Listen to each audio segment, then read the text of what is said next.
Magandang araw mga kakotsero. Ito na naman po ang inyong lingkod na si Jigs na magbibigay sa inyo ng giya ngayong araw ng Biyernes, no.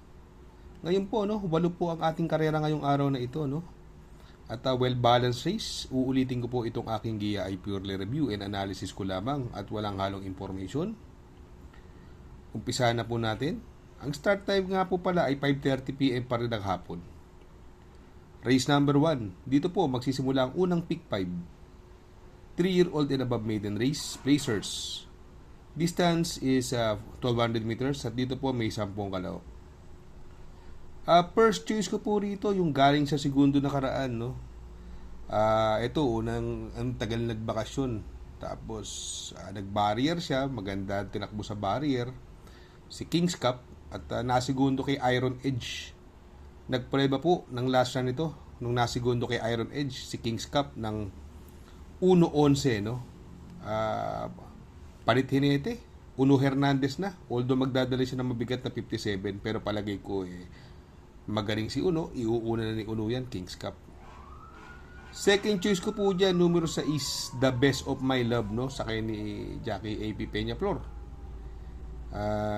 Baka makachamba lang po si The Best of My Love. Sana naman magamayan na ni Jackie AP Peñaflor to. Sa tingin ko ito rin ang pwedeng magbigay ng unahan, no. Pwedeng makahabulan ni King's Cup. Pero kung tight ang budget, pwede namang suluhin numero 3 King's Cup, no. Kaya dito sa race number 1 ang pili ko po. Doon ako sa numero 3, King's Cup. Second choice ko po, numero 6, The Best of My Love. Sa race number 2, dito po magsisimula ang winner take all.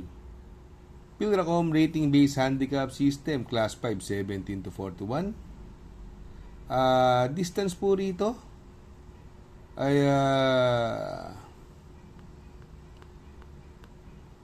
top 1,400 meters, no. Meron po tayo 8 kalahok. Dito first choice ko po rito yung mauuna tingin ko, no. Ito bandera dito sa tingin ko. Numero 4 She's Royal, no. Papatubayan ni Jackie Pabs Caballeo. Buenas ngayon to si Jackie Pabs. Buenas na, magaling pa. Sa tingin ko siya magdadala ng unahan dito sa karerang ito. Last na nito, segundo po ito. Second choice ko po rito yung bagong baba ng grupo, numero 5, Instant Notice na papatubay ni Patarguse, no. Ito re-remate rito. Instant Notice. Sa tingin ko may panalo rin po yan. Kung magkasama po ako ng pandiado, no, para sa akin po, yung numero 6, si Danny San, no. Sakay ni Brix Pulencio. Ito laging in the money sa kanyang huling mga takbo. Although itong karerang ito ay anybody's race, bagong baba rin po ng grupo yung numero 1, Asintado. Malaki rin po panalo niyan, Asintado, no. At saka yung spaghetti pababa, no. Siguro sa kanilang 5 wala nang lusot yan. Pero para sa akin po, 3 po pipiliin ko rito, no. First choice ko po, numero 4, She's Royal. Second choice ko po, numero 5, Instant Notice. At pandihado ko po, numero 6, Danny San. Sa race number 3, dito po magsisimula ang pick 6. Pilracom rating based handicap system, class 4, 42 to 56 split. Another 1,400 meter distance. At dito may 10 kalahok. First choice ko rito yung umentado. Pagbalik ng bakasyon, 2 sunod na panalo agad. Parehas impresibo. Numero 3, Great Barrier Reef.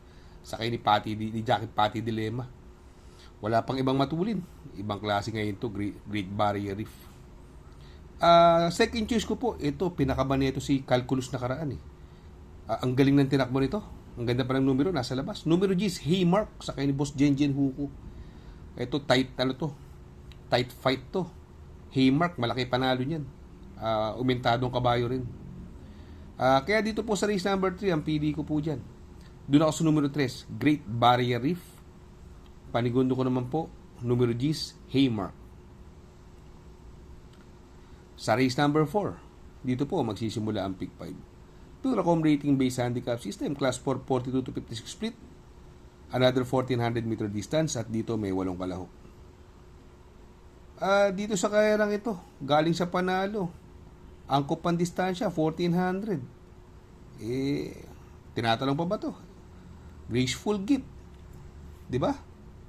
Jubel's Glory tinalo nito. Nakaraan, nagprueba ng 1.25.4. Para sa akin po, itong race number 4, sosolohin ko na po yan. Numero 5, Graceful Gift. Sa race number 5, dito po magsisimula ang pick 4. Pilracom rating based handicap system, class 5, 17 to 41 split. Another 1400 meter distance. At dito po, meron po tayong 8 kalahok. First choice ko po rito, numero 1, Modern Stroke. Sakay ni Jackie NJ Esteban. Ang galing kay Jackie NJ Esteban na ito. Nakasabay nung nakaraan to. Tapos pagkuha ng unahan, no looking back at the competition. Nadihado pa ng konti yan, si Modern Stroke. Kaya lang, alamin nyo lang din ang koleksyon. Pero sa tingin ko, may panalo talaga yan. Mukhang yan ang malalyamado sa kayarang ito. Second choice ko po, yung bagong baba. Numero 2, Karing Melody, no? Ito, naibenta na no? From Boss Rabano. Iba na po ang may-ari, no? Karing Melody. Ang baba po sa laban, baka madaan sa baba ng laban. Tapos dyan, Alvin Gusi Pasagay. Diba? Siguro ako magsasama na rin ako ng pandiado rito kasi syempre medyo takot ako sa connection nung 1 at 2 yung numero 8, Moment Like This. Baka ito magdala ng unahan dito. Although andyan yung Quincy at saka si Sinag, sa tingin ko pwede rin makasabay yung Moment Like This or mauna na, no?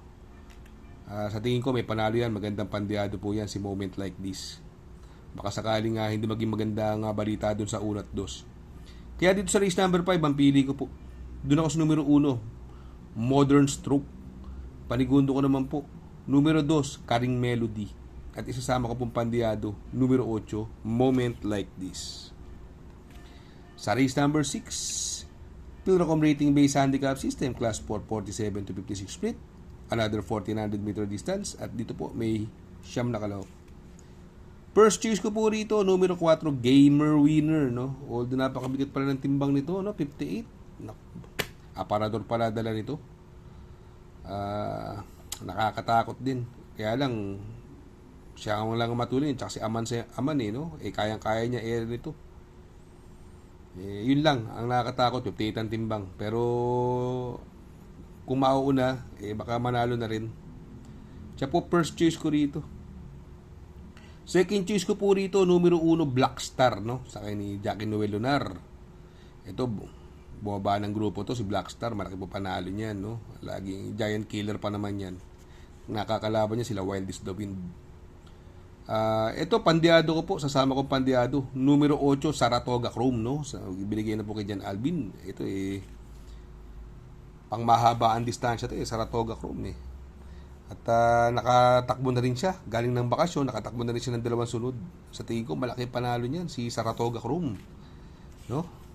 Kaya dito sa race number 6, ang pili ko po, doon ako sa numero 4, Gamer Winner.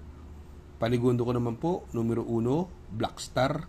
At isasama ko pong pandiado, numero 8, Saratoga Chrome. Sa race number 7, sa penultimate race, Pilracom rating based handicap system, class 5, 17 to 41 split. Another 1400 meter distance. At dito may 8 kalahok. First choice ko po rito, yung galing sa segundo nakaraan, numero 5, Echiran Ran, sa kay ni Dan El Camanyero.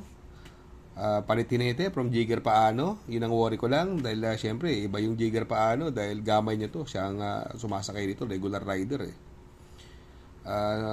siguro second choice ko po rito yung numero 8, Wildcat, no? Sakay ni Charles Reyes, no? Jackie Charles Reyes. Although tinawag na nila sa datingan yan, tsaka yan si Antonio de la Mugis, no?